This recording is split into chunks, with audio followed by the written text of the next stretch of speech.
Êtes-vous prêt à relever le défi de créer un cube déformable avec des roues coniques? Voyons voir le résultat. Donc on part d'une forme de cube et en jouant l'animation, on va retomber sur une forme de cube.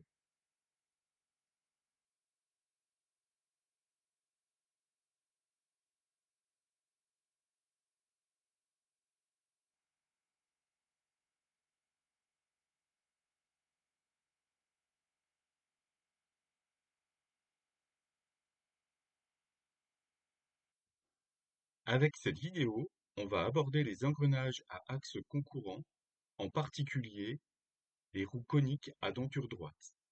Les mathématiques vont permettre de dimensionner les roues coniques et de les placer correctement pour garantir l'engrainement. Avec cette vidéo, vous allez donc pouvoir créer puis fabriquer votre maquette animée. Dans un premier temps, donnez la valeur de l'angle entre deux faces d'un dodécaèdre.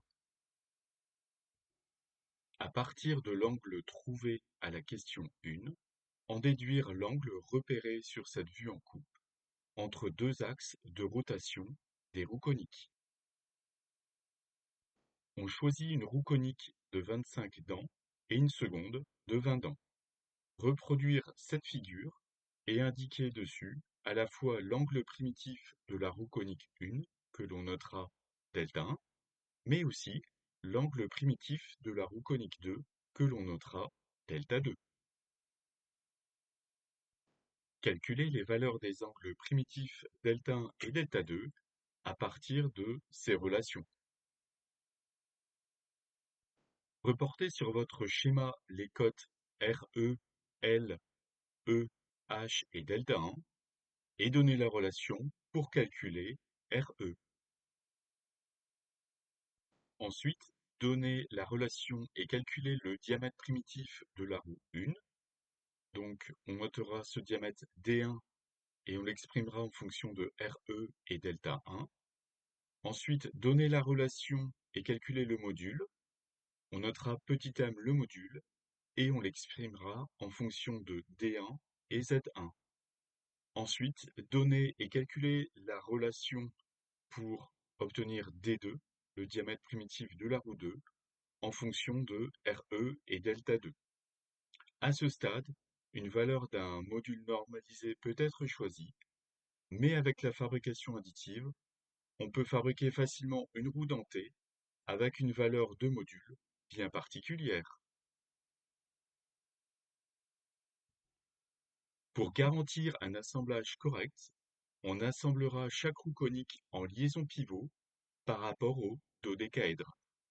Donnez la relation pour calculer la cote PL1 en fonction de RE, Δ1 et H. Faites de même pour la cote PL2 en fonction de RE, Δ2 et H. Maintenant que l'on a toutes les données, vérifiez vos calculs en créant votre assemblage. Vérifiez à la fois un engrainement correct entre les dents, mais aussi la coïncidence entre les cônes complémentaires qui sont repérés sur le schéma ci-dessous. Complétez maintenant votre assemblage en ajoutant d'autres roues coniques avec des liaisons pivots. Les positionner angulairement de telle manière à ne pas avoir de collision entre les dents. Réduire le volume de votre assemblage à un cube. L'animer. Ensuite, on pourra aussi ajouter des paramètres qui pilotent votre assemblage, de telle manière à ce que toutes les modifications seront alors rapidement prises en compte, assurant une robustesse de votre maquette. Combien de tours doit faire le grand pignon conique pour partir de la forme d'un cube et revenir à la forme d'un cube? Ajoutez ensuite à votre assemblage des axes de guidage et à réaction pour définir des liaisons pivots et enfin imprimer votre résultat, votre maquette.